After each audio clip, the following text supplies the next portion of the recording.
Mom took the stand against me in court, insisting I pay child support for a baby that isn't mine because DNA doesn't matter. Family is family. Months later, I finally exposed my ex-wife's vile secret, and now Mom's furious as the whole family's cutting her off. Even my dad wants a divorce. Mother testifying against you in court, trying to force you to pay child support for a baby that wasn't even yours? She looked me in the eyes and declared, DNA, it doesn't matter. Family is family. But oh, did that come back to bite her when the truth about my ex-wife's betrayal finally ripped our family apart, leaving my dad ready to walk away forever. Look, my mom has always had this deep-seated dream of having a daughter. For as long as I can remember, it was the thing she wanted most. I mean, her excitement was practically bouncing off the walls when she found out she was pregnant with me. But then, well, then she learned I was going to be a boy, and everything just changed. Her disappointment wasn't something she kept secret, either. She's actually recounted that story to me countless times throughout my life, always making it clear she wished for a different outcome. My parents did want more kids, especially my mom, who still had her heart set on a little girl. But life, man. After I was born, she started having severe health issues that eventually made it impossible for her to carry another child. I can only imagine how soul-crushing that must have been for her, the dream of a daughter slipping away forever. I truly think she still carries that pain today. In the years that followed, her yearning for a daughter only seemed to intensify. I'd watch her dote on my female cousins, lavishing them with an affection that felt like the maternal love she'd always intended for a daughter of her own. Whether it was extra gifts, more hugs, or just the way she looked at them, there was a clear difference in how she treated them compared to me. Honestly, for most of my life, it didn't really bother me. I just accepted that was who my mom was. I knew she loved me, and for the most part, I was at peace with it, until Sophia entered the picture. Sophia was the daughter of my mom's long-lost best friend from high school. They'd reconnected after years, and when my mom first met Sophia, she was completely captivated. She instantly fixated on the idea that Sophia would be the perfect match for me. At the time, I was single, and my mom had been relentlessly trying to set me up with various women, but nothing ever stuck. This time, though, she was determined. She wouldn't stop talking about how beautiful Sophia was, how wonderful, how much we'd complement each other. It became an obsession for her. For weeks, I endured her constant pressure, her pleas, her insistent nudges. Eventually, I caved. Honestly, I agreed to that blind date more to shut her up than out of any real curiosity. I just wanted her to stop talking about Sophia. When I finally met Sophia, my first impression matched my mom's glowing review. She was, without a doubt, incredibly beautiful. But as the evening progressed and we talked more, I realized there wasn't much substance beneath the surface. I like to know what drives people, their goals, their dreams. When I asked Sophia what she wanted to do with her life, her answer shocked me. She said, without hesitation, that her dream was to be a stay-at-home mom. Now, there's nothing inherently wrong with that, but at that point in my life, my ambitions were completely different. Kids weren't even on my radar, and I expected my partner to have aspirations beyond just starting a family. So I asked her, what about before kids? What do you do now? Her response left me even more perplexed. She just wanted to be a stay-at-home wife. She explained her mother had always been a stay-at-home mom until her dad passed, and Sophia saw it as the secret to a successful marriage. I respected that it worked for her family, but it was just so far from what I was looking for. I wanted someone with passion, someone driven by a purpose, whether it was a career or a personal quest. The idea of someone wanting to be a stay-at-home spouse from the get-go didn't align with my values at all. At the time, Sophia and her mom were living with her uncle, who was covering all their expenses because her mother still didn't want to work. When I got back from that date, I was undeniably disappointed. I'd gone in with low expectations, mostly to appease my mom, but I knew this wasn't what I wanted. My mom, naturally, was not pleased when I shared my thoughts. In fact, she was visibly upset, almost as if I'd personally wronged her by not giving Sophia a real chance. She kept insisting I hadn't truly gotten to know her, that if I just tried harder, I'd see what she saw. But I made up my mind. I told her as firmly as I could to drop it. We needed to move on. I should have known better. My mother is not someone who gives up easily, especially when she has her heart set on something or someone. Not long after, my mom invited me over to her house. Pretty normal, we often had dinner. But this time, when I arrived, Sophia was there. My mom had taken it upon herself to invite Sophia over too, effectively forcing another meeting. As soon as I walked in, both my mom and dad hurried out, with almost mischievous smiles, saying, "Enjoy your date." I was absolutely mortified. Judging by Sophia's reaction, I'm pretty sure she felt the same. We just stood there for a moment, awkwardly looking at each other, neither of us knowing what to say. It was like being on a blind date you never agreed to, right in your parents' living room, with no escape. For a few minutes, pure silence. I could have made an excuse and bolted, but I didn't want to embarrass her further. She was as much a victim of my mom's overzealous matchmaking as I was. So, instead of running, we exchanged awkward laughs, acknowledging the bizarre situation, and eventually sat down to talk. I figured, since we were already there, I might as well ask her more about herself. She admitted, rather openly, that she'd liked me after our first date and thought I'd liked her too. She'd been confused when I never called. I gently told her that while she was kind and beautiful, I felt we had very different goals, especially with her desire to be a stay-at-home wife. That's when Sophia explained herself. She said her intention wasn't just to sit around doing nothing, even if we didn't have children right away. She started talking about her volunteer work at church, dedicating her days to helping children and those in need. Her explanation gave me a new perspective. I started to see another side of Sophia, one I hadn't fully appreciated before. At her core, she seemed genuinely warm and kind, or at least, that's how she portrayed herself to me. While not career-driven, she had found a purpose in caring for others, and that generosity of spirit is rare. So, despite my lingering doubts, I decided to take a leap. I asked her out on another date. Sophia and I ended up dating for about a year before we decided to get engaged. I'd also been promoted at work, which significantly boosted my income and gave me a real sense of stability. I felt financially comfortable enough to support Sophia once we were married, which gave me the confidence to propose. However, the timing wasn't entirely my decision. Both our mothers, especially mine, had been subtly pushing us to get married sooner rather than later. Sophia's biological clock is ticking, they'd say, even though neither of us had immediate plans for kids. But the pressure was constant, and their insistence made me feel like marriage was the natural next step. When we finally got engaged, my mom, true to form, took charge of the wedding planning. She insisted on a grand ceremony, sparing no expense, even offering to pay for the entire thing herself. She was determined to make Sophia's dream wedding come true, almost as if it were her own daughter's. It was generous, but also overwhelming. From the venue to the flowers to the guest list, no detail was too small for her to obsess over. The ceremony was incredibly lavish, much grander than I'd anticipated, but seeing Sophia so happy made it all worthwhile. After the wedding and honeymoon, I quickly dove back into my demanding job. Sophia, meanwhile, moved into my place, and, just as we discussed, she embraced her role as a stay-at-home wife. She wasn't idle. True to her word, she continued her volunteer work at a church in my locality. But it wasn't long before I started noticing things about Sophia's routine that felt off.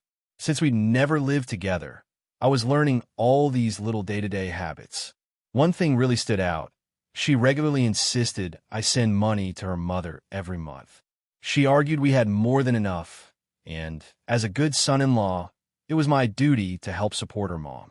I found it so odd, especially since this was never brought up before our marriage. I'd always assumed her uncle took care of her mother's needs, but now, out of nowhere, I was expected to contribute financially. Secondly, Sophia would often go out and come home really late. I expected a stay-at-home wife to be home more, handling things like cooking and cleaning during the day. Instead, she always seemed rushed when I got back from work, frantically cooking dinner late in the evening. Whenever I asked why she was coming home so late, she'd tell me she was helping someone, a homeless person, a kid in the community who needed guidance. I didn't want to discourage her, but I also felt there was an understanding that as a homemaker, she'd handle certain household responsibilities. But it wasn't happening. Meals were late, laundry was never done, the house was rarely cleaned. I tried not to make a big deal of it at first, but frustration grew. I started having calm conversations with her about balancing her volunteer work with her responsibilities at home. Each time, she promised she'd change, do better. But the pattern never changed. Always the same story. Late dinners, undone chores, excuses about helping others. One weekend, when she was once again volunteering, I decided to surprise her at the church. I thought it would be nice to spend time with her, maybe even lend a hand. When I arrived, I asked for Sophia, expecting to find her right in the middle of her good deeds. But the people at the church seemed confused. After asking several different people, it became chillingly clear my wife had never volunteered there. In fact, no one knew who she was. A cold knot formed in my stomach. For months, Sophia had been telling me she spent her days at this specific church. Now, I was hearing she hadn't even set foot in the place. I tried to convince myself I'd made a mistake, that I'd misunderstood the name, or that she volunteered somewhere else nearby. Later that evening, when she came home, I played it cool. I casually asked her how her day was, and she launched into her usual explanation, detailing all the people she'd helped and how hard she'd worked. After she finished, I asked her directly, "What church were you volunteering at today?" just to see if she'd give me the same answer. Sure enough, she repeated the name of the church I'd visited, the same one where I'd been told she didn't work. That's when it hit me. Something was seriously wrong. Sophia had been lying to me, not just once, but repeatedly, about where she was spending her time. It wasn't a misunderstanding. She was deliberately deceiving me, and I couldn't figure out why. What was she really doing all day? Why the constant lies? Something was definitely up, and I was determined to get to the bottom of it. The very next day, instead of heading to work, I parked my car a few feet away from our house, far enough to stay out of sight, but close enough to watch Sophia. I had made up my mind. I was going to follow her. I wanted her to prove me wrong, to head to the church, to make this whole suspicion a massive misunderstanding. I even mentally prepared myself to confess later, apologize for doubting her, and explain my insecurity. But what unfolded next, I could never have prepared for. An hour after I left the house, I saw her walk out the front door. But instead of the usual conservative clothes she wore around the house or with me, she was dressed completely differently. Shorts and a tank top, an outfit I had never seen her wear. I watched as she got into her car, and instead of driving towards the church like I expected, she took off in the opposite direction. My heart started pounding. I followed, staying a few cars behind, careful not to raise suspicion. There has to be a logical explanation, I told myself. Maybe she's running an errand, meeting someone else from the church. Maybe. Eventually, she pulled into a quiet neighborhood and parked in front of a house I didn't recognize. It wasn't her mother's. It didn't belong to any of her cousins. Then, I saw a man walk out of the house to greet her. My heart sank as I watched him embrace her, and then, to my utter shock, they kissed right there in the driveway. They held each other, arms wrapped around one another, like it was the most natural thing in the world for them. I couldn't breathe. It was like watching a car crash in slow motion, except I was the one crashing, and there was nothing I could do to stop it. My hands tightened around the steering wheel. Sophia and the man then walked back inside, arms still around each other, as if this was something they'd done 100 times before. I felt sick to my stomach. One thing was crystal clear. This wasn't just a random fling or a one-time mistake. The way they interacted, the comfort between them, it was a long-standing affair. My heart felt like it had been ripped down my chest.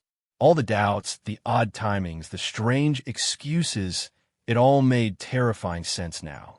She had been living a double life, lying to me, while carrying on this affair right under my nose. My first instinct was to call my mother. I wanted to vent, to tell her everything, to hear her voice and get some comfort. But I knew that if I told her, she would no doubt call Sophia immediately, either out of anger or shock, and that would tip Sophia off. I didn't want Sophia to know I'd found out. Not yet. I needed proof, concrete evidence of her affair. So when the time inevitably came to confront her, I would have everything I needed to end this marriage. I had to be smart. For 2 weeks after that shocking discovery, I channeled all my energy into gathering evidence. I met with a lawyer to ensure my assets would be protected. I knew we didn't have a prenuptial agreement, and I wanted to make sure the fallout from this betrayal didn't leave me in financial ruin. The evening I finally confronted Sophia felt surreal. I sat her down. "I know about your affair," I said calmly. She looked shocked at first, even tried to argue, to deny it. But I had come ready. One by one, I presented her with all the evidence I'd collected. Photos of her with the man, screenshots of their text messages I'd found on her phone, even records of the days she'd lied about being at church. With every piece of evidence, she knew there was no way to talk her way out of this. Finally, begrudgingly, she confessed. She admitted the man was her high school boyfriend, which I'd already figured out after doing some research and finding him on Facebook. She tried to downplay the entire affair, saying she was just being stupid, that she was just fooling around, nothing serious.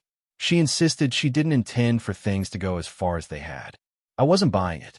I looked her in the eyes. "I'm divorcing you," I told her firmly. She was stunned.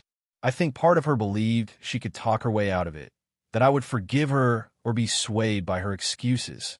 But when she realized I was serious, she tried to fight it. She begged me to reconsider, saying she could change, that we could work things out. But her pleas fell on deaf ears. I knew that if I stayed, I would never be able to trust her again. I calmly told her to pack her bags and leave. To ensure there would be no confusion or attempts to manipulate the situation with our families, I created a group chat with my parents and Sophia's mother. In it, I laid everything out clearly. I sent all the proof of Sophia's infidelity, the photos, the text messages, everything. I wanted them to know the full truth about why I was divorcing her.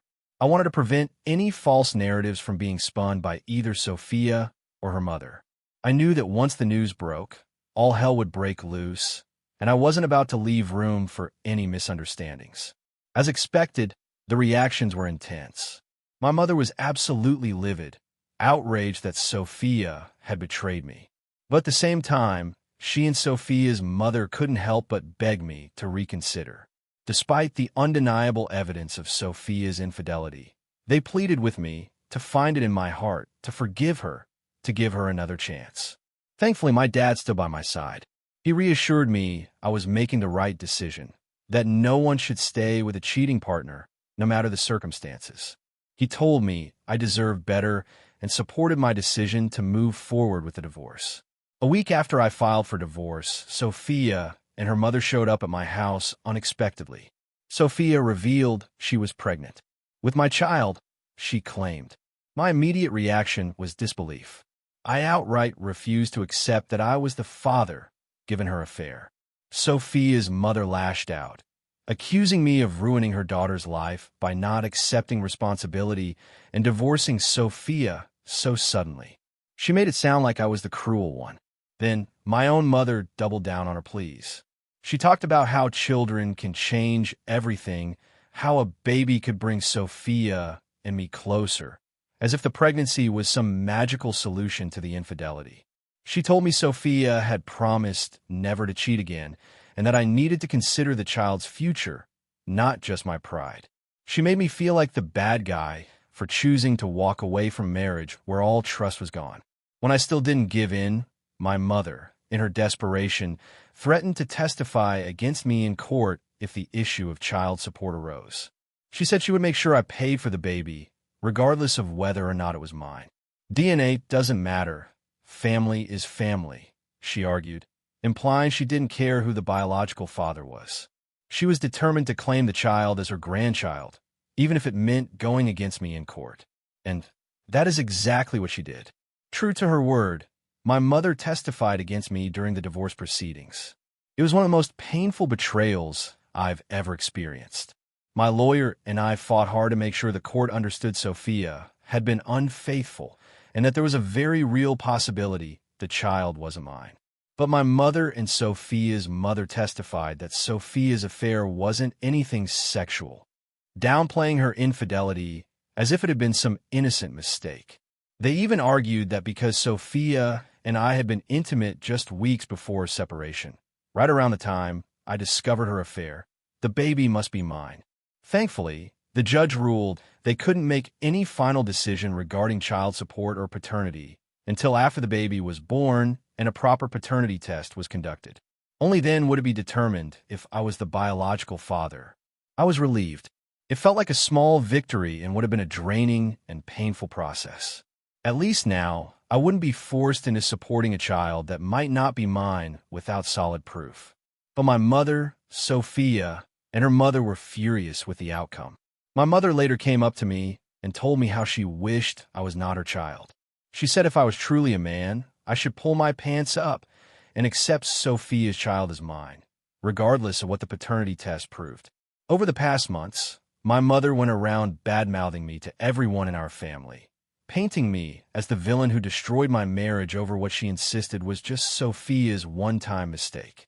No matter how much proof I presented or how many logical arguments I made, my mother clung to her narrative, blaming me for everything that had gone wrong. So, you can imagine my satisfaction when the day finally came for the paternity test results. Sophia gave birth to a girl this week, and we promptly had the test done. It turned out the baby did not belong to me. As expected, when I shared the results with Sophia, she broke down in tears, pleading with me to accept the child. She argued her friends and family would shun her and her daughter if I didn't step up and take responsibility. I felt a deep pit of sympathy for her situation, but it didn't change the fact. I was not the father. I'm sorry, I told her firmly, but I can't do that. It's no longer my responsibility. Since then, Sophia has continued to call me, leaving voicemails begging me to reconsider. Turns out, the guy she was having an affair with refused to marry her. He's never been ready to settle down, which is why she had to marry me in the first place. It was clear she wanted to use me as a cash cow while continuing her affair with him. Honestly, I hope she at least takes him to court for child support. At this point, I just don't care anymore. I took everyone's advice and made a Facebook post publicly announcing that I am not the father of Sophia's child. I was tired of my mom supporting Sophia after the way she had cheated on me, and I wanted to humiliate her just the way she had done to me for months. Well, guess what? After I made that post, calling out my mom for backing Sophia, she called me furious because people had started to turn on her. She accused me of betraying her, which was utterly ironic considering she was the one who had backstabbed me by testifying against me in court and trying to make me pay child support. A lot of my mom's friends and relatives had actually believed her at first, but now, with the paternity test results in, it was clear she was wrong about Sophia. People are calling her out in the comments of my post, and even her face, telling her she needs to be a better parent to me, how I am the actual victim in this situation. After my mother called to yell at me, she and Dad ended up having a huge fight. He was fed up with her constantly bullying me and threatening to leave her if she didn't drop her crazy idea of forcing me to accept Sophia's child, even though it's not mine. It's been 5 months since then. My parents have actually decided to separate this past month. This is because my mom has completely refused to change. She's even started calling herself grandma to Sophia's baby. She's been giving Sophia money every month and even volunteers to babysit her child. It seems like she's finally living out her dream of having a long-lost daughter, just like she always wanted. However, my dad has grown utterly tired of this. He feels this is borderline inappropriate and wants nothing to do with Sophia or her child. This has resulted in multiple fights where my mother has absolutely refused to take any accountability. As a result, my dad has moved out and has been staying with me. It breaks my heart that my mom is choosing to focus on my cheater ex-wife daughter over her own family, over me. Anyway, my dad will be talking to a lawyer this week and moving forward with a divorce. What would you have done in my shoes? Have you ever had a family member betray you like this? Let me know in the comments below. I'm really curious to hear your thoughts.